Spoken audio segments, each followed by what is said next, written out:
नमस्कार शेतकरी मित्रांनो, कांदा उत्पादक शेतकरी बांधवांसाठी आताच्या क्षणाची सर्वात महत्त्वाची आणि मोठी बातमी. कांदा संदर्भातील कांद्याच्या भावात वाढ होणार का, कधी होणार, किती होणार, कशामुळे होणार, काय महत्त्वाचे कारण, सविस्तर थोडक्यात संपूर्ण अपडेट बातमी आपण या व्हिडिओच्या माध्यमातून जाणून घेण्याचा प्रयत्न करा. तरी महाराष्ट्रातील तमाम कांदा उत्पादक शेतकरी बांधवांनी एकच विनंती, व्हिडिओ शोधून अतिशय महत्त्वाचा व्हिडिओ जर आवडला तर नक्कीच लाईक करा. चॅनलवरती नवीन असाल तर हवामान आपल्या यूट्यूब चॅनलला सबस्क्राईब करून तसं बेल आयकॉन म्हणजे करण्याचं नका, जेणेकरून नोटिफिकेशन तुमच्यापर्यंत पोहोचत असते. चला तर मी व्हिडिओला सुरुवात करतो आहे. स्क्रीनवर जसं की तुम्ही या ठिकाणी बघत आहात, अत्यंत महत्त्वाचे अपडेट आहे.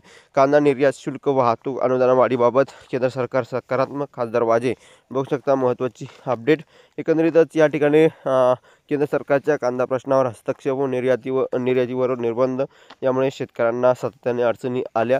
एप्रिल महिन्यापासून शेतकऱ्यांना उन्हाळा कांद्याचे उत्पादन खर्च देखील निघालेला नाही. तर अलीकडे दरात काहीशी सुधारणा असली तरी नुकसानीचा तोटा भरून निघण्याची शक्यता कमी आहे. त्यामुळे एकंदरीतच याच पार्श्वभूमीवर निर्यात केलेल्या कांद्याला शुल्क आणि परताव्याचा 5% वाढ व विपणन सहाय्यक अनुदान 60% देण्याची मागणी नाशिकचे खासदार राजाभाऊ वाजे यांनी केंद्रीय वाणिज्य मंत्री पियुष गोयल यांच्याकडे केली होती. या मुद्द्यावर केंद्र सरकारने सकारात्मक आहे असे वाजे यांनी सांगितले.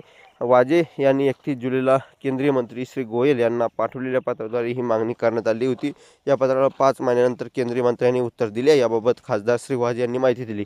वाणिज्य व कृषी मंत्र्यांच्या पत्राद्वारे उत्तर. खासदार वाजे यांनी पाठपुराव्याला केंद्र सरकारने प्रतिसाद दिला असून कृषी व किसान कल्याण मंत्री शिवराजसिंह चौहान यांनी पत्र पाठवले, ज्यामध्ये मागणीप्रमाणे कर शुल्क परताव्यात वाढ आणि वाहतूक अनुदानाविषयी प्रस्ताव विदेश व्यापार महासंचालय एकंदरीतच आणि वाणिज्य विभागाकडे पाठवलेल्या असलेल्या नमूद केले तर वाणिज्य उद्योग मंत्री पियुष गोयल यांनी शुल्क व कर परतावा प्रस्ताव महसूल विभागातील समिती सक्रिय